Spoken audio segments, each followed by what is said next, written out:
and welcome to the Soundschi show where everybody's upside down. Every day is upside down day in Soundschi. Today I have a question asked by a girl that comes from where I grew up in Austria, in the Alps, right next to Switzerland. And she wrote me in dialect, so I just thought it would be fun to read it to you. Her question is: Hey Sonja, ich habe eine Wette laufen, dass ich bis Ende August einen Handstand kann. Ist das möglich und wenn ja, wie übt man sowas am besten? To translate, she has a bet that she will learn a handstand until August. She wrote it to me in April, so that's 4 months. And she's asking if that's possible and how she should go about it. So, let me tell you a little story about my very first contact with handstands. So I told all of you that I started handstanding in November 2017. When I say that, I mean that's the time when I got a coach and actually really learned how to handstand. However, before that, I already had contact with handstands by experimenting myself and trying to basically teach myself. So when I first came up with the idea, that was probably like 3 or 4 years ago. I was a full-time trainer and I was still dancing at the time, so I was physically in a pretty good shape. I could do all the basic body weight exercises like push-ups, I could do pull-ups, I was fairly strong. And so I thought, I'll just write myself a plan. At the time, I just wanted to learn a press to handstand. But I had never done handstands before, so I couldn't hold one or balance one. So I wrote this plan for myself, which was way too intense for a beginner at handstands, even though I was in pretty good shape.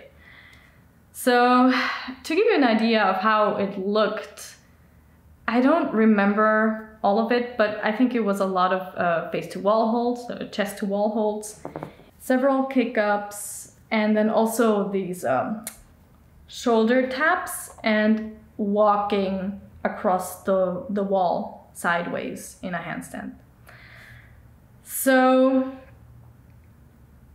I think I held up for maybe 1.5 weeks or so, and then I got this nagging pinching pain in my shoulder and my wrists just completely gave up.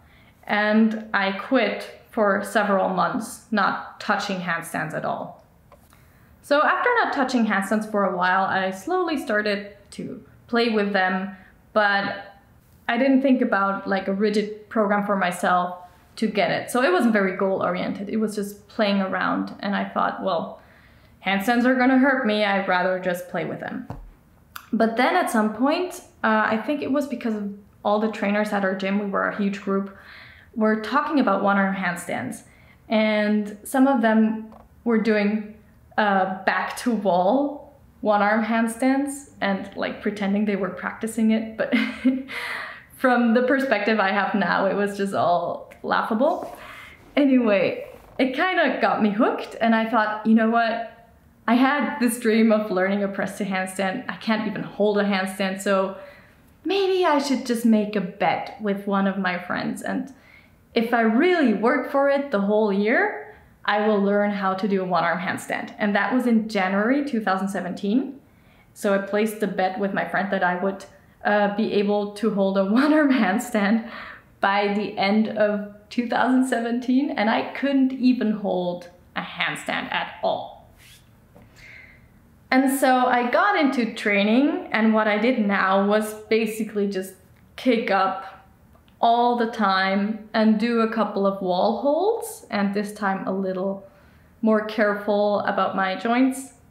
So I did manage to load better this time, but it was the year even when I got married. We went on our honeymoon, and so I was sitting at the beach scrolling through Instagram. You know that story. I saw Miguel Santana do a one-arm handstand, and this was actually the first time I really saw somebody do it. Before that, it was all talk at the gym and like people just trying to do it against the wall.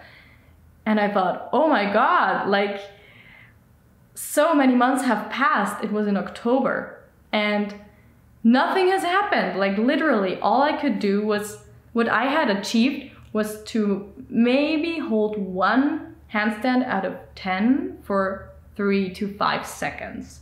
So that was basically where I was. If I got lucky, sometimes I managed to hold it a little bit longer, but like that was it. And I really thought that I could learn a one-arm handstand in a year. And that's when it kind of clicked and I realized, okay, no, if I really want to learn it, I have to be serious about it. I have to get a coach.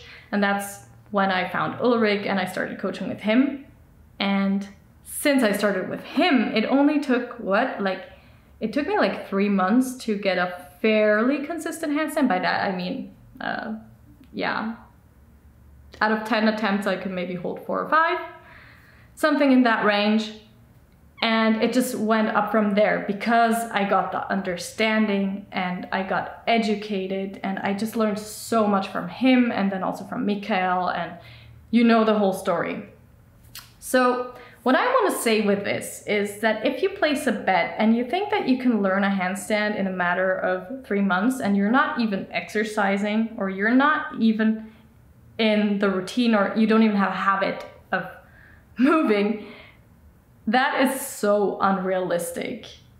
And I don't want to discourage you at all. You should totally go for it and learn it, but just don't set yourself a time frame and do it properly. Like, don't treat handstands as if it was just learning one new dance step on your feet, because that's not what it is. You've spent your whole life standing on your feet. Standing on your hands is learning a completely new pattern and rewiring your brain basically and your body. So the advice I want to give you, if you're not exercising but you want to learn a handstand to make cool pictures on Instagram or whatever, just start moving in whatever area you feel attracted to. A good preparation for handstands is actually starting to go to yoga classes. Just get into the habit of practicing yoga maybe 2 to 3 times a week, or join a gym and just get moving in some way. Take dance classes, take parkour classes, take calisthenics. There are groups that you can join. So just start somewhere and get a habit.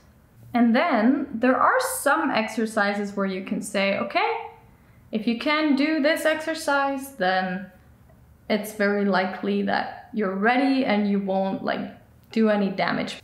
One exercise to experiment with before you go into a handstand is the plank.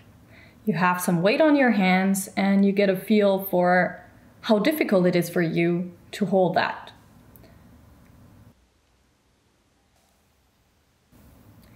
Now, when you enter to handstands, you're either gonna kick up or you're gonna use another entry, but kick up is usually the easiest one for very beginners. So on the one hand, you're gonna need just a decent amount of leg flexibility and a decent amount of shoulder flexibility, of course, in your overhead position. So the downward looking dog, the yoga exercise, is very good to prepare for that. Now, if you feel like you're killing yourself in down dog because it's so hard for you to hold, then this is a good starting point for you to practice. And the third exercise I want to show you that might be good if you have never ever been upside down before is the headstand. In the headstand, you have a bigger surface of support, so it's easier to balance. Now, you don't necessarily need a headstand before you go into handstands, but it's a good way to get familiar with the upside down sensation.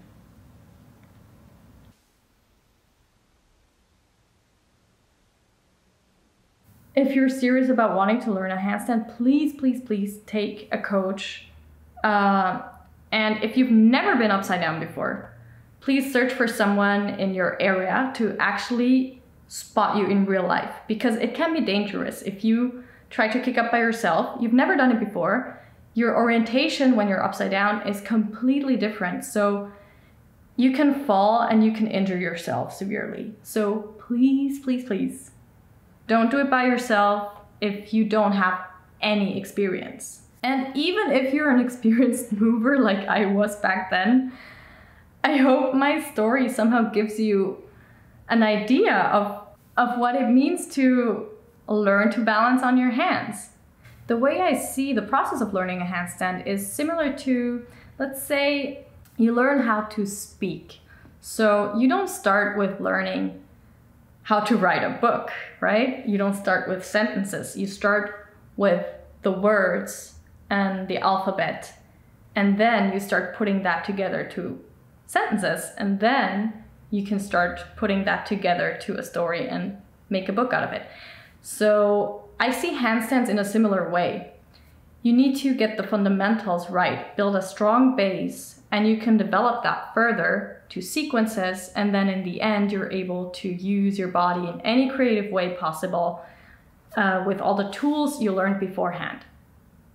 This process takes time, dedication, and most of all, adaptation of your physical body. And the physical body takes time to adjust. That's just the way it works in biology.